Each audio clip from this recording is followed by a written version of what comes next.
Neat ಹಗರಣ ಮತ್ತು ದೆಹಲಿ ಬೀದಿಗಳಲ್ಲಿ ಚೆಲ್ಲಿದ ಯುವಕರ ರಕ್ತ.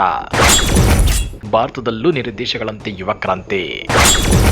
ಸ್ವತಂತ್ರ ಭಾರತದ ಅತಿದೊಡ್ಡ ಯುವ ಚಳವಳಿ. ಹೇ ಎಲ್ಲರಿಗೂ ನಮಸ್ಕಾರ, welcome back to our channel. ಸ್ನೇಹಿತರೆ, ಇವತ್ತು ನಾವು ಮಾತಾಡೋಕೆ ಹೊರಟಿರೋ ವಿಷಯ ಕೇವಲ ಯಾವುದೋ ಒಂದು ರಾಜಕೀಯ ಪಕ್ಷದ್ದಲ್ಲ ಅಥವಾ ಯಾವುದೋ ಒಂದು ಸಾಮಾನ್ಯ ಘಟನೆಯದ್ದಲ್ಲ. ಇದು ಈ ದೇಶದ ಭವಿಷ್ಯ, ಅಂದ್ರೆ ನಿಮ್ಮ ಮನೆಯ ಯುವಕರ ವಿದ್ಯಾರ್ಥಿಗಳ ಜೀವನದ ಪ್ರಶ್ನೆ. ಯೋಚನೆ ಮಾಡಿ, ಒಬ್ಬ ವಿದ್ಯಾರ್ಥಿ ಡಾಕ್ಟರ್ ಆಗ್ಬೇಕು ಅಂತ ಕನಸು ಕಾಣ್ತಾನೆ. ಹೆತ್ತವರು ತಮ್ಮ ಇಡೀ ಜೀವನದ ಸಂಪಾದನೆಯನ್ನ ಮಗನ ಅಥವಾ ಮಗಳ ಭವಿಷ್ಯಕ್ಕಾಗಿ ಸುರಿಯುತ್ತಾರೆ. ಆ ಮಗು ಹಗಲು ರಾತ್ರಿ ಕಷ್ಟಪಟ್ಟು ಓದಿ ಎಕ್ಸಾಮ್ ಬರೆಯುತ್ತೆ. ಆದ್ರೆ ಎಕ್ಸಾಮ್ ಮುಗಿದ ಮೇಲೆ ಗೊತ್ತಾಗುತ್ತೆ ಇಡೀ ಪರೀಕ್ಷೆಯಲ್ಲೇ ಬ್ರಹ್ಮಾಂಡ ಭ್ರಷ್ಟಾಚಾರ ನಡೆದಿದೆ, ಪೇಪರ್ ಲೀಕ್ ಆಗಿದೆ ಅಂತ. ಎಷ್ಟು ನೋವಾಗಬೇಡ ಹೇಳಿ. ಇಷ್ಟೇ ಆಗಿದ್ರೆ ಬಹುಶಃ ದೇಶ ಸಮಾಧಾನ ತಡೆದುಕೊಳ್ಳುತ್ತಿತ್ತೇನೋ. ಆದ್ರೆ ಈ ಅಕ್ರಮಗಳನ್ನ ಪ್ರಶ್ನೆ ಮಾಡಿ ನಮಗಾದ ಅನ್ಯಾಯಕ್ಕೆ ನ್ಯಾಯ ಕೊಡಿ ಅಂತ ದೇಶದ ರಾಜಧಾನಿ ನವದೆಹಲಿಯ ರಸ್ತೆಗಳಲ್ಲಿ ಶಾಂತಿಯುತವಾಗಿ ಪ್ರತಿಭಟನೆ ನಡೆಸುತ್ತಿದ್ದ ಅಮಾಯಕ ವಿದ್ಯಾರ್ಥಿಗಳ ಮೇಲೆ ನಮ್ಮ ಪೊಲೀಸರು ನಡೆಸಿರುವ ದೌರ್ಜನ್ಯ ಇದೆಯಲ್ಲ, ಅದು ಇಡೀ ನಾಗರಿಕ ಸಮಾಜವೇ ತಲೆ ತಗ್ಗಿಸುವಂತದ್ದು. ಅಧಿಕಾರದಲ್ಲಿದ್ದವರನ್ನ ಕಣ್ಣಲ್ಲಿ ಕಣ್ಣಿಟ್ಟು ಪ್ರಶ್ನಿಸುವುದು, ಸಂವಿಧಾನ ಕೊಟ್ಟಿರೋ ಹಕ್ಕಿನಂತೆ ಶಾಂತಿಯುತವಾಗಿ ಪ್ರತಿಭಟಿಸುವುದು ಇವತ್ತು ನಮ್ಮ ದೇಶದಲ್ಲಿ ಮಹಾ ಅಪರಾಧವೇ. ದೆಹಲಿಯ ಬೀದಿಗಳಲ್ಲಿ ಹರಿದ ವಿದ್ಯಾರ್ಥಿಗಳ ರಕ್ತ ನೆರೆಯ ದೇಶಗಳಲ್ಲಿ ಆದಂತೆ ಭಾರತದಲ್ಲೂ ಬೃಹತ್ ಯುವ ಕ್ರಾಂತಿಗೆ ನಾಂದಿ ಹಾಡುತ್ತಾ ಇವತ್ತಿನ ವಿಡಿಯೋದಲ್ಲಿ ಈ ಇಡೀ ಘಟನೆಯ ಸಂಪೂರ್ಣ ವಿವರ, ಅದರ ಹಿಂದಿರೋ ಕ್ರೂರ ಸತ್ಯ ಮತ್ತು ನ್ಯಾಯಾಂಗದ ನಡೆಗಳ ಬಗ್ಗೆ ಎಳೆ ಎಳೆಯಾಗಿ ಬಿಚ್ಚಿಡ್ತೇವೆ. ವಿಡಿಯೋನ ಕೊನೆವರೆಗೂ ನೋಡಿ. ನಿಮ್ಮ ಅನಿಸಿಕೆ ನಮಗೆ ತುಂಬಾ ಮುಖ್ಯ. ನೀಟ್ ಮಹಾವೈಫಲ್ಯ, ಹತಾಶೆಯಲ್ಲಿ ಯುವ ಸಮುದಾಯ. ಬನ್ನಿ, ಮೊದಲು ಈ ಇಡೀ ಸಮಸ್ಯೆಯ ಮೂಲ ಎಲ್ಲಿದೆ ಅಂತ ನೋಡೋಣ. ಅದೇ ಈ ನೀಟ್ ಪರೀಕ್ಷೆ ಮತ್ತು ಶಿಕ್ಷಣ ಇಲಾಖೆಯ ಮಹಾವೈಫಲ್ಯ. ನಮ್ಮ ದೇಶದಲ್ಲಿ ಮೆಡಿಕಲ್ ಸೀಟ್ ಪಡೆಯೋದು ಅಷ್ಟು ಸುಲಭದ ಮಾತಲ್ಲ. ಲಕ್ಷಾಂತರ ವಿದ್ಯಾರ್ಥಿಗಳು ವರ್ಷ ಪೂರ್ತಿ ಸಾಮಾಜಿಕ ಜಾಲತಾಣಗಳನ್ನ ಬಂದ್ ಮಾಡಿ ಆಟ ಪಾಠಗಳನ್ನ ಬದಿಗೊತ್ತಿ ಸರಿಯಾಗಿ ನಿದ್ದೆಯನ್ನು ಮಾಡದೆ ಓದುತ್ತಾರೆ. ಹೆತ್ತವರು ತಮ್ಮ ಉಳಿತಾಯದ ಹಣ, ಒಡವೆಗಳನ್ನ ಅಡವಿಟ್ಟು ಲಕ್ಷ ರೂಪಾಯಿ ಕೋಚಿಂಗ್ ಫೀಸ್ ಕಟ್ತಾರೆ. ಆದ್ರೆ ಕೊನೆಗೆ ಸಿಗೋದೇನೋ ಪೇಪರ್ ಲೀಕ್, ಅಂಕಗಳಲ್ಲಿ ಅಕ್ರಮ, ಮೇಲಿಂದ ಮೇಲೆ ಮರುಪರೀಕ್ಷೆಯ ಪ್ರಹಸನ. ಪ್ರತಿ ವರ್ಷವೂ ಒಂದಲ್ಲ ಒಂದು ಪರೀಕ್ಷೆಯ ಪೇಪರ್ ಲೀಕ್ ಆಗ್ತಾನೆ ಇದೆ. ಇದರಿಂದ ಬೇಸತ್ತು ಹತಾಶರಾಗಿ ಎಷ್ಟೋ ಜನ ಅಮಾಯಕ ವಿದ್ಯಾರ್ಥಿಗಳು ಆತ್ಮಹತ್ಯೆ ಮಾಡಿಕೊಂಡಿದ್ದಾರೆ ಗೊತ್ತಾ. ಇಷ್ಟೆಲ್ಲ ಆಗ್ತಿದ್ರು ತಪ್ಪಿತಸ್ಥರು ಮಾತ್ರ ಆರಾಮಾಗಿ ಓಡಾಡ್ಕೊಂಡಿದ್ದಾರೆ. ಯಾವುದೇ ಇಲಾಖೆಯ ಭೇದವಿಲ್ಲದೆ ನಡೆಯುತ್ತಿರೋ ಈ ಬ್ರಹ್ಮಾಂಡ ಭ್ರಷ್ಟಾಚಾರ ಲಕ್ಷಾಂತರ ವಿದ್ಯಾರ್ಥಿಗಳ ಭವಿಷ್ಯದ ಜೊತೆ ಚೆಲ್ಲಾಟವಾಡ್ತಿದೆ. ಇಂತಹ ಪರಿಸ್ಥಿತಿಯಲ್ಲಿ ವಿದ್ಯಾರ್ಥಿಗಳು ಮತ್ತೆ ಎಲ್ಲಿಗೆ ಹೋಗ್ಬೇಕು? ಅದಕ್ಕೆ ಅವರು ಬೀದಿಗೆ ಇಳಿದ್ರು. ಈ ನೀಟ್ ಮಹಾವೈಫಲ್ಯದ ನೈತಿಕ ಹೊಣೆ ಹೊತ್ತು ಕೇಂದ್ರ ಶಿಕ್ಷಣ ಸಚಿವ ಧರ್ಮೇಂದ್ರ ಪ್ರಧಾನ್ ಅವರು ತಕ್ಷಣವೇ ತಮ್ಮ ಸ್ಥಾನಕ್ಕೆ ರಾಜೀನಾಮೆ ಕೊಡಬೇಕು ಅಂತ ಆಗ್ರಹಿಸಿದ್ರು. ಸಿಜೆಪಿ ನೇತೃತ್ವದಲ್ಲಿ ನವದೆಹಲಿಯಲ್ಲಿ ವಿದ್ಯಾರ್ಥಿಗಳು ಅತ್ಯಂತ ಸಂವಿಧಾನಾತ್ಮಕವಾಗಿ ಶಾಂತಿಯುತವಾಗಿ ಧರಣಿ ಆರಂಭಿಸಿದ್ರು. ಆದ್ರೆ ಈ ವ್ಯವಸ್ಥೆ ಅವರಿಗೆ ಕೊಟ್ಟ ಉತ್ತರವೇನ್ ಗೊತ್ತಾ? ಲಾಠಿ ಏಟುಗಳು.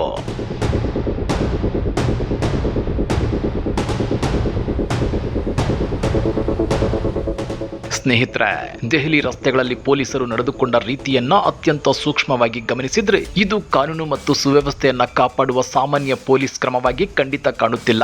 ಬದಲಿಗೆ ಆಕ್ರೋಶಗೊಂಡಿರುವ ಯುವ ಸಮುದಾಯವನ್ನ ಅಂಜಿಸಿ, ಬೆದರಿಸಿ ಅವರ ಧ್ವನಿಯನ್ನ ಸಂಪೂರ್ಣವಾಗಿ ಸದೆಬಡಿಯುವ ಒಂದು ಅಮಾನವೀಯ ಸಂಚಿನಂತೆ ಕಾಣುತ್ತಿದೆ. ನೀವು ವಿಡಿಯೋಗಳನ್ನ ನೋಡಿದ್ರೆ ನಿಮ್ಮ ಕಣ್ಣುಗಳು ಒದ್ದೆಯಾಗುತ್ತವೆ.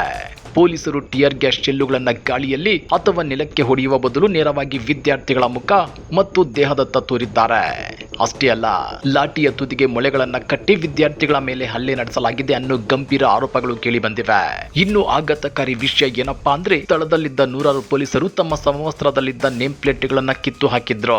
ಮಫ್ತಿಯಲ್ಲಿದ್ದ ಹಲವರು ವಿದ್ಯಾರ್ಥಿಗಳ ಮೇಲೆ ಮುಗಿಬಿದ್ದು ಮನ ಬಂದಂತೆ ಲಾಠಿ ಪ್ರಹಾರ ನಡೆಸಿದ್ದಾರೆ. ತಲೆ ಹೊಡೆದು ರಕ್ತ ಹರಿದಿದೆ, ಬಟ್ಟೆಗಳನ್ನ ಹರಿದು ಹಾಕಲಾಗಿದೆ. ಹಲವು ವಿದ್ಯಾರ್ಥಿಗಳ ಕೈಕಾಲು ಹಾಗೂ ಹಲ್ಲುಗಳು ಮುರಿದು ಬಿದ್ದಿವೆ. ಯುವ ಜನರ ನಿತ್ತರಿನಿಂದ ಪಾರ್ಲಿಮೆಂಟ್ ಸುತ್ತಮುತ್ತಲ ಮಣ್ಣು ಕೆಂಪಾದ್ರೂ ಆ ಕಟುಕ ಕಾಕಿ ಮನಸ್ಸುಗಳು ಕರಗಲಿಲ್ಲ. ತಮ್ಮ ಬದುಕನ್ನ ನರಕ ಮಾಡಿರೋ ವ್ಯವಸ್ಥೆಯನ್ನ ಪ್ರಶ್ನೆ ಮಾಡಿದ್ದಕ್ಕೆ ಲಾಠಿಗಳು ಕೆಕ್ಕರಿಸಿ ಗರ್ಜಿಸಿವೆ. ಅಷ್ಟಕ್ಕೂ ಈ ಲಾಠಿಗಳಿಗೆ ಇಷ್ಟೊಂದು ಬಾಯಿ ಕೊಟ್ಟು ಗರ್ಜಿಸುವ ಅಧಿಕಾರ ನೀಡಿದವರಾದ್ರೂ ಯಾರು, ಯಾವಾಗ ಮತ್ತು ಯಾಕೆ? ಇವರು ನಿಜಕ್ಕೂ ಸ್ವತಂತ್ರ ಭಾರತದ ಪೊಲೀಸರೇ ಅಥವಾ ಆಳುವ ಸರ್ಕಾರದ ಕೈಗೊಂಬೆಗಳ? ಇದೆಲ್ಲದರ ಮಧ್ಯೆ ಶಿಕ್ಷಣ ಸಚಿವ ಧರ್ಮೇಂದ್ರ ಪ್ರಧಾನ್ ಅದಕ್ಕೆ ರಾಜೀನಾಮೆ ಕೊಡಬೇಕು ಅಂತೇಳಿ ಕೆಲ ಅಂಧಭಕ್ತರು ಪ್ರಶ್ನೆ ಮಾಡ್ತಾರೆ. ಅದಕ್ಕೂ ಉತ್ತರ ಕೊಡ್ತೀವಿ ನೋಡಿ. ನೀಟ್ ಎಕ್ಸಾಮ್ ಅಂದ್ರೆ ಸುಮ್ಮನೆ ಅಲ್ಲ. ರಾತ್ರಿ ಪೂರ ನಿದ್ದೆಗೆಟ್ಟು ವರ್ಷ ಪೂರ್ತಿ ಕಷ್ಟಪಟ್ಟು ಮನೆಯವರ ಹಾರೈಕೆ ಸಾಲ ಸೋಲ ಮಾಡಿ ಕೋಚಿಂಗ್ ತಗೊಂಡ ಲಕ್ಷಾಂತರ ವಿದ್ಯಾರ್ಥಿಗಳ ಭವಿಷ್ಯದ ಪ್ರಶ್ನೆ ಇದು. ಆದ್ರೆ ನಡೆದಿದ್ದೇನೋ ಪರೀಕ್ಷಾ ಅಕ್ರಮಗಳು, ಪೇಪರ್ ಲೀಕ್ ಆರೋಪಗಳು, ಆಮೇಲೆ ಮರುಪರೀಕ್ಷೆ, ಕೋರ್ಟ್ ಅಲೆದಾಟ. ಇದನ್ನೆಲ್ಲ ನೋಡಿ ಎಷ್ಟೋ ಸಣ್ಣ ವಯಸ್ಸಿನ ಮಕ್ಕಳು ತಡೆದುಕೊಳ್ಳಕ್ಕಾಗದೆ ಮನಸ್ಸಿಗೆ ನೋವು ಮಾಡಿಕೊಂಡು ಪ್ರಾಣ ಕಳೆದುಕೊಂಡ್ರು. ಇದು ಬರೀ ಒಂದು ಎಕ್ಸಾಮ್ ವಿಫಲತೆಯಲ್ಲ, ಎಷ್ಟೋ ಕುಟುಂಬಗಳ ಕನಸು ಕಮರಿ ಹೋದ ಕತೆ. ಈಗ ಮುಖ್ಯವಾದ ಪ್ರಶ್ನೆಗೆ ಬರೋಣ. ಅಷ್ಟಕ್ಕೂ ಈ ಸಾವಿಗೆ ಲಕ್ಷಾಂತರ ವಿದ್ಯಾರ್ಥಿಗಳ ಈ ಮಾನಸಿಕ ಹಿಂಸೆಗೆ ಹೊಣೆ ಯಾರು? ದೇಶದ ಶಿಕ್ಷಣ ಸಚಿವ ಧರ್ಮೇಂದ್ರ ಪ್ರಧಾನ್ ಅವರ, ಇಲ್ಲ ಸರ್ಕಾರದ ಮುಖ್ಯಸ್ಥರಾದ ಪ್ರಧಾನಿ ನರೇಂದ್ರ ಮೋದಿ ಅವರ? ಯಾರೇ ಆಗಿರ್ಲಿ, ನೈತಿಕ ಹೊಣೆಗಾರಿಕೆ ಅಂತ ಒಂದಿರುತ್ತೆ ಅಲ್ವಾ? ಡೆಮೋಕ್ರಸಿಯಲ್ಲಿ ಒಂದು ದೊಡ್ಡ ಇಲಾಖೆಯಲ್ಲಿ ಇಷ್ಟೊಂದು ದೊಡ್ಡ ಅನಾಹುತ ನಡೆದಾಗ ಆ ಇಲಾಖೆಯ ಮುಖ್ಯಸ್ಥರು ನನ್ನಿಂದ ತಪ್ಪಾಯ್ತು, ನನ್ನ ಸಿಸ್ಟಮ್ ಇದನ್ನ ತಡೆಯೋಕೆ ಸೋಲ್ತು ಅಂತ ಜವಾಬ್ದಾರಿ ತಗೋಬೇಕಲ್ವಾ? ಹಿಂದೆಲ್ಲ ಇಂಥ ಅನಾಹುತಗಳಾದಾಗ ನಾಯಕರು ರಾಜೀನಾಮೆ ಕೊಟ್ಟು ನೈತಿಕತೆ ಮರೆಯುತ್ತಿದ್ದ ಉದಾಹರಣೆಗಳಿವೆ. ಆದ್ರೆ ಇವತ್ತು ಏನಾಗ್ತಿದೆ? ಸಚಿವರು ಯಾಕೆ ರಾಜೀನಾಮೆ ಕೊಡಬೇಕು? ಸರ್ಕಾರದ ತಪ್ಪೇನಿದೆ ಅಂತ ಕೆಲವರು ಬ್ಲೈಂಡ್ ಆಗಿ ಬೆಂಬಲಿಸ್ತಾ ಪ್ರಶ್ನೆ ಮಾಡ್ತಿದ್ದಾರೆ.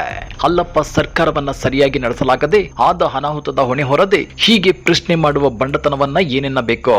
ನಾವು ಪ್ರಜೆಗಳು, ಪ್ರಶ್ನೆ ಮಾಡೋದು ನಮ್ಮ ಹಕ್ಕು. ರಾಜಕೀಯ ಪಕ್ಷ ಯಾವುದಾದ್ರೂ ಇರ್ಲಿ, ಮಕ್ಕಳ ಭವಿಷ್ಯ ಮತ್ತು ಜೀವಕ್ಕಿಂತ ದೊಡ್ಡದು ಬೇರೆ ಯಾವುದೂ ಇಲ್ಲ. ಸಿಸ್ಟಮ್ ನಲ್ಲಿ ಲೋಪವಾದಾಗ ಅದನ್ನ ಸರಿಪಡಿಸೋದು ಮತ್ತು ಜವಾಬ್ದಾರಿ ತಗೋಬೇಕಾಗಿರೋದು ಅಧಿಕಾರದಲ್ಲಿರೋರ ಕರ್ತವ್ಯ ತಾನೆ. ನೋಡಿ ಫ್ರೆಂಡ್ಸ್, ಇದು ಬರೀ ಒಬ್ಬ ಸಚಿವರ ರಾಜೀನಾಮೆಯ ವಿಷಯವಷ್ಟೇ ಅಲ್ಲ, ನಮ್ಮ ಶಿಕ್ಷಣ ವ್ಯವಸ್ಥೆ ಮೇಲಿನ ಕಳೆದು ಹೋಗಿರುವ ನಂಬಿಕೆಯ ವಿಷಯ. ಮಕ್ಕಳ ಭವಿಷ್ಯದ ಜೊತೆ ಚೆಲ್ಲಾಟ ಆಡೋದನ್ನ ಎಂದಿಗೂ ಒಪ್ಪಲು ಸಾಧ್ಯವಿಲ್ಲ. ಇನ್ನ ದೇಶದ ರಾಜಧಾನಿಯಲ್ಲಿ ಇಷ್ಟೊಂದು ಆಘಾತಕಾರಿ ಮತ್ತು ಭೀಕರ ಘಟನೆ ಘಟಿಸುತ್ತಿದ್ರು ನಮ್ಮ ದೇಶದ ನಾಯಕರು ಮಾತ್ರ ತುಟಿ ಬಿಚ್ಚಿಲ್ಲ. ಕಾಳಜಿಗಾದ್ರೂ ನಾವು ಈ ಬಗ್ಗೆ ತನಿಖೆ ನಡೆಸುತ್ತೇವೆ ಅನ್ನೋ ಸಣ್ಣ ಆಶ್ವಾಸನೆಯನ್ನು ನೀಡಲಿಲ್ಲ. ವಿದ್ಯಾರ್ಥಿಗಳ ಬಗೆಗೆ ಕಿಂಚಿತ್ತಾದ್ರೂ ಕನಿಕರ ತೋರಲಿಲ್ಲ. ಕೇಂದ್ರ ಸರ್ಕಾರ ಈ ರೀತಿ ಸಂಪೂರ್ಣ ಮೌನ ವಹಿಸಿರೋದನ್ನ ನೋಡಿದ್ರೆ ಅದು ಕೂಡ ಈ ದೌರ್ಜನ್ಯದಲ್ಲಿ ಸಕ್ರಿಯವಾಗಿ ಶಾಮೀಲಾಗಿರುವಂತೆ ಗೋಚರಿಸುತ್ತಿದೆ. ಸರಿ, ಸರ್ಕಾರವೇನೋ ಮೌನವಾಯ್ತು, ನಮಗೆಲ್ಲ ಕೊನೆಯ ಭರವಸೆ ಎಲ್ಲಿದೆ?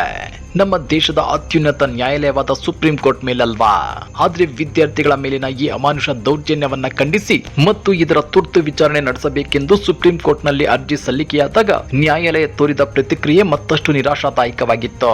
ಈ ವಿಡಿಯೋಗಳನ್ನ ನೋಡಲು ನಮಗೆ ಸಮಯವಿಲ್ಲ ಅಂತೇಳಿ ಉನ್ನತ ನ್ಯಾಯಾಲಯ ತುರ್ತು ವಿಚಾರಣೆಗೆ ನಿರಾಕರಿಸಿತು.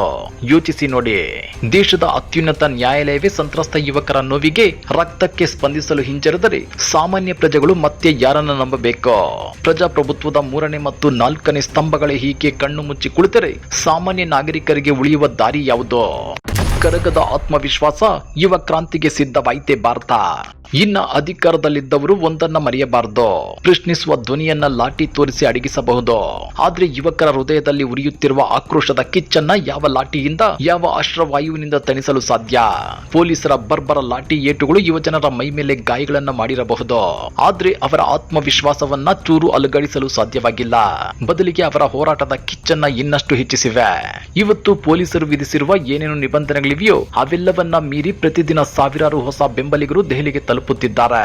ಧರಣಿ ನಿರತ ಯುವಕರಿಗೆ ದೇಶದ ನಾನಾ ಭಾಗಗಳಿಂದ ಸಾರ್ವಜನಿಕರು ಆಹಾರ, ನೀರು ಮತ್ತು ಅಗತ್ಯ ಸರಕುಗಳನ್ನು ಕಳಿಸಿಕೊಡುವ ಮೂಲಕ ಬೆಂಬಲ ಸೂಚಿಸುತ್ತಿದ್ದಾರೆ. ಅಲ್ಲಿ ಇವತ್ತು ಯುವಜನರ ಬೃಹತ್ ಜನಾಂದೋಲನವೇ ಏರ್ಪಟ್ಟಿದೆ. ಈ ಪರಿಸ್ಥಿತಿ ಹೀಗೆ ಮುಂದುವರೆದರೆ ಪ್ರಸ್ತುತ ನಡೆಯುತ್ತಿರುವ ಈ ಪ್ರತಿಭಟನೆ ಮುಂದಿನ ದಿನಗಳಲ್ಲಿ ಸ್ವತಂತ್ರ ಭಾರತದ ಅತಿದೊಡ್ಡ ಯುವ ಚಳುವಳಿಯಾಗಿ ಮಾರ್ಪಡೋದ್ರಲ್ಲಿ ಯಾವುದೇ ಸಂಶಯವಿಲ್ಲ. ಈಗ ಸಾವಿರಗಳಲ್ಲಿರುವ ಪ್ರತಿಭಟನಾಕಾರರ ಸಂಖ್ಯೆ ಮುಂದೆ ಲಕ್ಷಗಳು, ದಶಲಕ್ಷಗಳು ಆಗಬಹುದು. ನೆರೆಯ ದೇಶಗಳಲ್ಲಿ ಯುವಜನತೆ ಬೀದಿಗಿಳಿದು ಭ್ರಷ್ಟ ವ್ಯವಸ್ಥೆಯನ್ನ ಹೇಗೆ ಬುಡಮೇಲು ಮಾಡಿದ್ರು ಎಂಬುದನ್ನ ನಾವು ಈಗಾಗಲೇ ನೋಡಿದ್ದೇವೆ. ಸ್ನೇಹಿತರೆ, ಸರ್ಕಾರದ ಹೊಣೆಗಾರಿಕೆಯನ್ನ ಪ್ರಶ್ನಿಸುವುದು ಪ್ರತಿಯೊಬ್ಬ ಭಾರತೀಯ ಪ್ರಜೆಯ ಮೂಲಭೂತ ಹಕ್ಕು. ಆ ಹಕ್ಕನ್ನ ಮೊಟಕುಗೊಳಿಸಲು ಸ್ವತಃ ವ್ಯವಸ್ಥೆಯೇ ಈ ರೀತಿ ಮೃಗೀಯವಾಗಿ ವರ್ತಿಸುತ್ತಿರುವುದು ಭಾರತದ ಸಂವಿಧಾನಿಕ ಮೌಲ್ಯಗಳಿಗೆ ಬಂದೊದಗಿರುವ ದೊಡ್ಡ ಗಂಡಾಂತರ. ಆದ್ದರಿಂದ ಇವತ್ತು ನಾವು ಈ ವೇದಿಕೆಯ ಮೂಲಕ ಸ್ಪಷ್ಟವಾಗಿ ಆಗ್ರಹಿಸುತ್ತಿದ್ದೇವೆ. ಕೂಡಲೇ ಕೇಂದ್ರ ಸರ್ಕಾರ ವಿದ್ಯಾರ್ಥಿಗಳ ಮೇಲಿನ ಈ ಅಮಾನುಷ ದೌರ್ಜನ್ಯಕ್ಕೆ ನೇರ ಕಾರಣವಾದ ಪೊಲೀಸ್ ಅಧಿಕಾರಿಗಳು ಹಾಗೂ ದುಷ್ಟರ ವಿರುದ್ಧ ನಿರ್ದಾಕ್ಷಿಣ್ಯವಾಗಿ ಕ್ರಮ ಕೈಗೊಳ್ಳಬೇಕು. ಹಾಗೇನೇ ನೀಟ್ ಹಗರಣದ ನೈತಿಕ ಹೊಣೆ ಹೊತ್ತು ಕೇಂದ್ರ ಶಿಕ್ಷಣ ಸಚಿವ ಧರ್ಮೇಂದ್ರ ಪ್ರಧಾನ್ ಅವರು ತಕ್ಷಣವೇ ತಮ್ಮ ಸ್ಥಾನಕ್ಕೆ ರಾಜೀನಾಮೆ ನೀಡಬೇಕು. ಜೊತೆಗೆ ಸರ್ಕಾರ ತಕ್ಷಣವೇ ಮಧ್ಯಪ್ರವೇಶಿಸಿ ವಿದ್ಯಾರ್ಥಿಗಳ ಬೇಡಿಕೆಗಳಿಗೆ ಸ್ಪಂದಿಸಬೇಕು. ಕನಿಷ್ಠ ಅವರ ಪ್ರಶ್ನೆಗಳನ್ನಾದ್ರೂ ಕೇಳಿಸಿಕೊಳ್ಳುವ ಧೈರ್ಯವನ್ನಾದ್ರೂ ತೋರಬೇಕು. ಇಲ್ಲವಾದ್ರೆ ದೆಹಲಿ ಬೀದಿಗಳಲ್ಲಿ ಚೆಲ್ಲಿದ ವಿದ್ಯಾರ್ಥಿಗಳ ರಕ್ತ ಈ ಇಡೀ ದೇಶದ ಯುವ ಕ್ರಾಂತಿಗೆ ದಾರಿಯಾಗೋದ್ರಲ್ಲಿ ಯಾವುದೇ ಅನುಮಾನವಿಲ್ಲ. ಹಾಗಾದ್ರೆ ನಿಮ್ಮ ಪ್ರಕಾರ ಯುವಕರು ಕೇಳುತ್ತಿರೋ ಬೇಡಿಕೆ ನ್ಯಾಯಯುತವಾಗಿದೆಯಾ? ಪೇಪರ್ ಲೀಕ್ ತಡೆಯಲು ಸರ್ಕಾರಗಳು ಏನ್ ಮಾಡಬೇಕು? ನಿಮ್ಮ ಪ್ರಾಮಾಣಿಕ ಅನಿಸಿಕೆಗಳನ್ನ ಕೆಳಗಡೆ ಕಮೆಂಟ್ ಮಾಡಿ ತಿಳಿಸಿ. ಈ ವಿಡಿಯೋವನ್ನ ಪ್ರತಿಯೊಬ್ಬ ವಿದ್ಯಾರ್ಥಿಗೆ ಮತ್ತು ಪೋಷಕರಿಗೆ ತಲುಪುವಂತೆ ಶೇರ್ ಮಾಡಿ. ಹಾಗೇನೇ ನಮ್ಮ ಚಾನೆಲ್ಗೆ ಸಬ್ಸ್ಕ್ರೈಬ್ ಆಗೋದನ್ನ ಮರಿಬೇಡಿ. ಜೈ ಹಿಂದ್, ಜೈ ಕರ್ನಾಟಕ.